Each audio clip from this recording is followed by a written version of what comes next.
सुप्रभात बच्चों।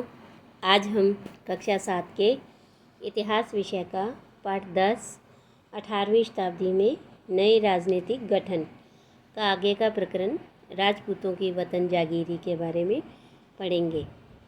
तो देखिए बच्चों, इससे पहले हम पढ़ रहे थे कि 18वीं शताब्दी में भारतीय उपमहाद्वीप में नए राज्यों का गठन हुआ और इन नए राज्यों के गठन के साथ साथ एक अन्य शक्ति यानी कि अंग्रेज़ इनके आने से मुग़ल साम्राज्य और परवर्ती मुग़लों के लिए संकट की स्थिति उत्पन्न हो गई थी। मुग़लों द्वारा नियुक्त किए गए मनसबदार, सूबेदार और जितने छोटे सरदार थे, अभिजात वर्ग थे, उनको कंट्रोल करना मुग़ल साम्राज्य के लिए कठिन हो गया था।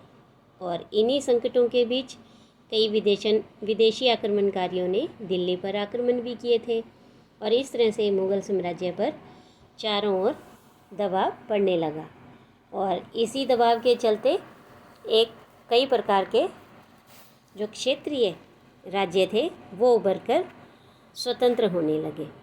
और ऐसे राज्यों को हमने 3 भागों में बांटा था। और सबसे पहली श्रेणी में हमने ऐसे राज्यों के बारे में पढ़ा था जो कि पहले मुग़ल प्रांत थे और इन राज्यों के जो शासक थे वो शक्तिशाली थे, लेकिन काफ़ी हद तक वे स्वतंत्र थे और उन्होंने मुग़ल बादशाह से औपचारिक तौर पर अपने संबंध नहीं तोड़े थे। और ऐसे राज्यों के अंतर्गत हमने अवध, बंगाल और हैदराबाद के बारे में पढ़ा था। आज हम ऐसे ही राज्यों की दूसरी श्रेणी के बारे में पढ़ेंगे। इस दूसरी श्रेणी में ऐसे राज्य आते थे जो मुग़लों के पुराने शासनकाल में वतन जागीरी के रूप में काफ़ी स्वतंत्र थे। वतन जागीरी का मतलब था कि ऐसे राज्यों को मुग़ल शासकों के द्वारा पराजित किया गया था, लेकिन मुग़लों ने उन्हें पुनः शासन करने के लिए स्वतंत्रता प्रदान की थी। और ऐसे ही वतन जागीरी में कई राज्य थे, वो थे राजपूत राज्य। और आज हम ऐसे ही राजपूतों की वतन जागीरी के बारे में पढ़ेंगे कि कई राजपूत शासकों ने मुग़लों की अधीनता को स्वीकार किया था, लेकिन मेवाड़ एकमात्र ऐसा राजपूत राज्य था जिसने मुग़ल सत्ता को चुनौती दी थी। और मेवाड़ के महाराणा प्रताप, जिन्होंने 1572 में उदयपुर और मेवाड़ के बड़े क्षेत्र पर नियंत्रण के साथ साथ मेवाड़ की राजगद्दी पर वो आसीन हुए थे। और महाराणा प्रताप के पास मुग़लों की अधीनता को स्वीकार करने के लिए मुग़लों के द्वारा कई दूत भेजे गए, लेकिन वे अपने निर्णय पर दृढ़ रहे और उन्होंने मुग़लों की अधीनता स्वीकार नहीं की थी। लेकिन बहुत से राजपूत घराने, विशेष रूप से अंबर और जोधपुर के राजघराने, मुग़ल व्यवस्था में विशिष्टता के साथ सेवारत रहे थे। बदले में उन्हें अपनी वतन जागीरों पर पर्याप्त स्वायत्तता का आनंद लेने की अनुमति मिली हुई थी। स्वायत्तता से मतलब है कि स्वतंत्रता। अब 18वीं शताब्दी में इन शासकों ने अपने आसपास के इलाकों पर अपने नियंत्रण का विस्तार करने के लिए अपने हाथ पांव मारने शुरू किए।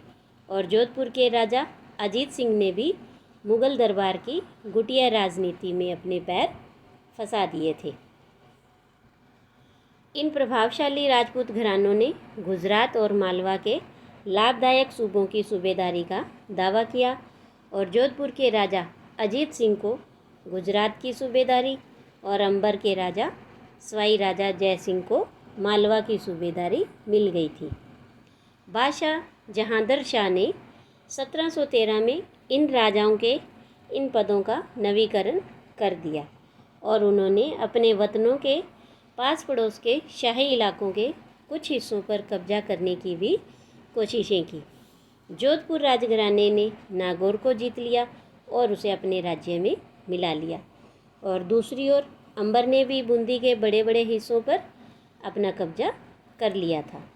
सवाई राजा जयसिंह ने जयपुर में अपनी नई राजधानी स्थापित की और उसे 1722 में आगरा की सूबेदारी दे दी गई। 1740 के दशक से राजस्थान में मराठों के इन अभियानों से इन रजवाड़ों पर भारी दबाव डालना शुरू कर दिया था और जिससे उनका अपना आगे विस्तार होना रुक गया था। लेकिन कई राजपूत सरदारों ने पहाड़ियों की चोटी पर किले बनाए थे जो कि उनकी सत्ता के प्रमुख केंद्र बने और व्यापक किलेबंदी के साथ इन बड़ी बड़ी संरचनाओं में यानी कि इन महलों में, इन किलों में कई नगर थे, महल थे, मंदिर, व्यापारिक केंद्र, जल संग्रहण संरचनाओं से मतलब जैसे कुएं, तालाब, बावड़ियाँ, इस तरह से और अन्य इमारतें इन्हीं बड़ी भव्य संरचनाओं में होती थी। तो ये देखिए कि आपको यहाँ चित्र में ये किला दिखाई दे रहे हैं और ये पहाड़ी पर स्थित है चित्तौड़गढ़ का किला। तो इस चित्तौड़गढ़ के किले में तालाब, कुंडी यानी कि कुएं और बावली जैसे कई जल निकाय भी थे। इसके बाद है जयपुर के राजा जय सिंह। 1732 के एक फारसी वृत्तांत में राजा जय सिंह का वर्णन कैसे किया गया है।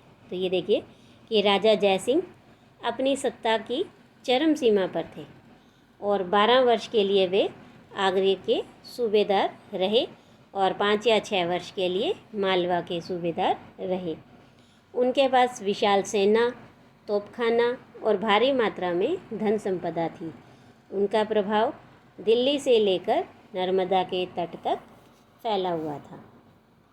तो ये देखिए कि यहाँ आपको चित्र में ये जयपुर में स्थित जंतर मंतर दिखाई दे रहा है।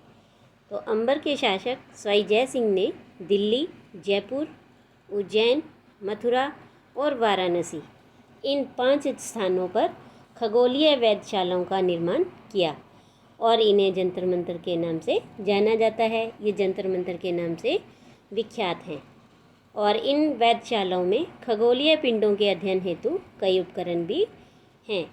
और जो नीचे आपको ये किला दिखाई दे रहा है ये है मेहरानगढ़ का किला जो कि जोधपुर में स्थित है। इसके बाद ऐसे ही नवगठित राज्यों की तीसरी श्रेणी में वे राज्य आते हैं जिन्होंने कड़े और लंबे सशस्त्र संघर्ष के बाद मुगलों से स्वतंत्रता छीन कर ली थी और ऐसे राज्यों में मराठे, सिख और जाट राज्य आते हैं। तो आज हम सबसे पहले पढ़ेंगे ऐसे ही सिखों के बारे में कि आज़ादी हासिल करना। अध्याय 8 में आपने पढ़ा कि 17वीं शताब्दी के दौरान सिख एक राजनीतिक समुदाय के रूप में गठित हो गए थे। बच्चों, आपको याद होगा कि अध्याय 8 में हमने बाबा नानक देव के बारे में पढ़ा था कि बाबा नानक देव से लेकर और सिखों के 10वें गुरु गोविंद सिंह तक इनके नेतृत्व में सिख समुदाय के अनुयायियों की जो संख्या थी वो उनमें काफ़ी विस्तार हुआ था और 16वीं शताब्दी में आते आते इनकी संख्या है वो काफ़ी बढ़ गई थी।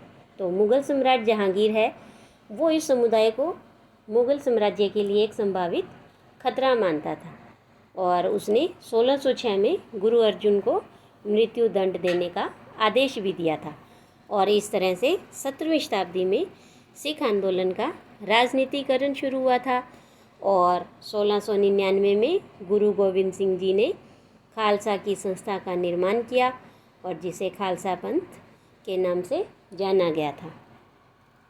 तो इसी से पंजाब के क्षेत्रीय राज्य निर्माण को बढ़ावा मिला और गुरु गोविंद सिंह ने 1699 में खालसा पंथ की स्थापना से पूर्व और उसके पश्चात राजपूत व मुग़ल शासकों के खिलाफ कई लड़ाइयाँ लड़ी थी।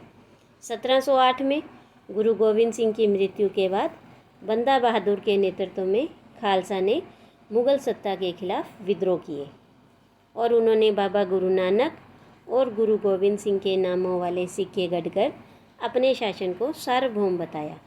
सतलुज और यमुना नदियों के बीच के क्षेत्र में उन्होंने अपने प्रशासन की स्थापना की थी। 1715 में बंदा बहादुर को बंदी बना लिया गया और 1716 में उसे मार दिया गया। तो ये देखिए कि 18वीं शताब्दी में कई योग्य नेताओं के नेतृत्व में सिखों ने अपने आप को पहले जत्थों में फिर बाद में मिसलों में संगठित किया था। इन जत्थों और मिसलों की संयुक्त सेनाएं दल खालसा कहलाती थी और उन दिनों दल खालसा बैसाखी और दिवाली के पर्वों पर अमृतसर में ये मिलते थे और इन बैठकों में वो क्या करते थे, सामूहिक निर्णय लेते थे और जिन्हें गुरुमत्ता यानी गुरु के प्रस्ताव कहा जाता था। और सिखों ने राखी व्यवस्था भी स्थापित की थी। तो ये देखिए कि आपको यहाँ एक प्रश्न है कि खालसा से क्या अभिप्राय है और क्या आपको याद है कि इसके बारे में आपने अध्याय 8 में पढ़ा था। तो देखिए कि खालसा का मतलब होता है कि अभी जैसे हमने पढ़ा कि 18वीं सदी में कई योग्य नेताओं के नेतृत्व में सिखों ने अपने आप को पहले जत्थों में बांटा और फिर बाद में मिसलों में और संगठित किया था। तो इन जत्थों और मिसलों की जो संयुक्त सेनाएं होती थी वो मिलकर के दल खालसा कहलाती थी।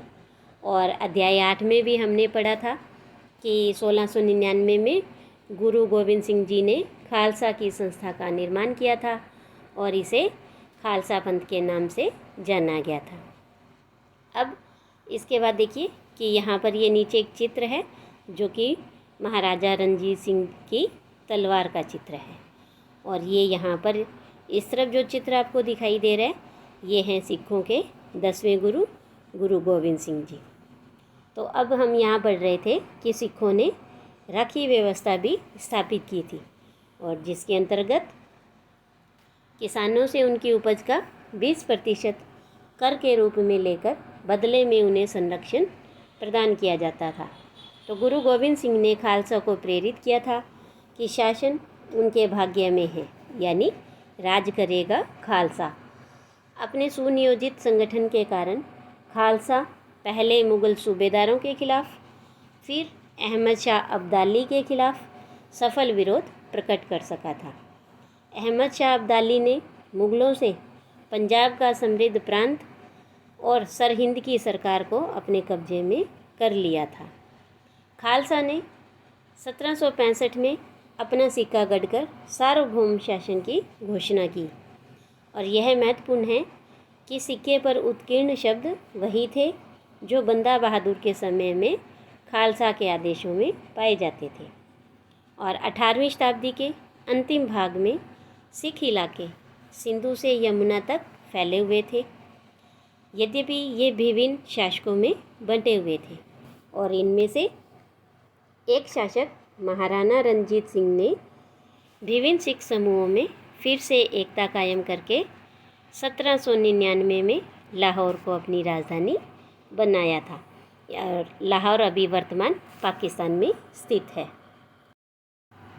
आज के लिए हम इतना ही पढ़ेंगे और अगली वीडियो में हम पढ़ेंगे ऐसी ही तीसरी श्रेणी के सिख राज्य, मराठा राज्य और जाट राज्य के बारे में।